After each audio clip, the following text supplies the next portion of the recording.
ماہ مبارک رمضان کی 30ویں شب کی نماز بتانے جا رہے ہیں، لیکن نماز سے پہلے ماہ مبارک رمضان کی 30ویں شب کی دعا آپ دیکھ رہے ہیں، اس دعا کو پڑھیں۔ پروردگار آپ کی دعاؤں کو قبول فرمائے، آپ کی مشکلات کو آسان فرمائے۔ امیر کائنات علی ابن ابی طالب علیہ السلام بیان فرماتے ہیں کہ 30ویں شب کی نماز 12 رکعت نماز ہے، جو 2 رکعت کر کے پڑھیں گے۔ ہر رکعت میں سورہ حمد کے بعد 20 مرتبہ سورہ توحید پڑھیں گے اور سلام کے بعد 100 مرتبہ درود پڑھیں گے۔ 12 رکعت نماز 2 رکعت کر کے پڑھیں گے۔ ہر رکعت میں سورہ حمد کے بعد 20 مرتبہ سورہ توحید اور سلام کے بعد، یعنی نماز جب ختم کر لیں گے سلام کے بعد 100 مرتبہ درود پڑھیں گے۔ امیر کائنات علی ابن ابی طالب علیہ السلام فرماتے ہیں کہ اس نماز کے پڑھنے والے پر خدا کی رحمتیں عام ہوگی۔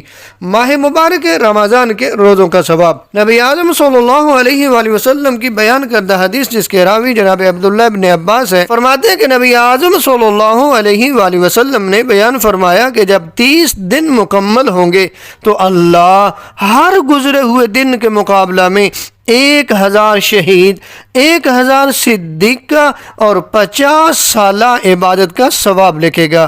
ہر روزے کے لیے 2000 سال کے روزوں کا ثواب لکھے گا۔ دریائے نیل جو کچھ اگاتا ہے اس کی تعداد کے برابر درجات بلند کرے گا۔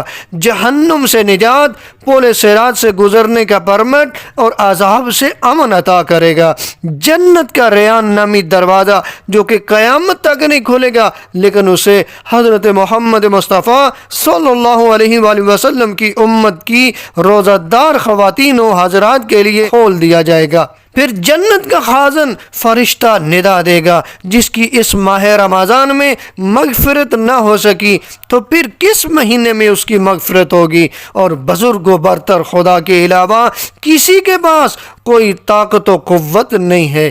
ماہ مبارک رمضان کے 30ویں دن کی دعا آپ دیکھ رہے ہیں، اس دعا کو پڑھیں۔ پروردگار آپ کی مشکلات کو آسان فرمائے، آپ کے کاموں میں آنے والی رکاوٹوں کو دور فرمائے۔ والسلام علیکم ورحمۃ اللہ وبرکاتہ۔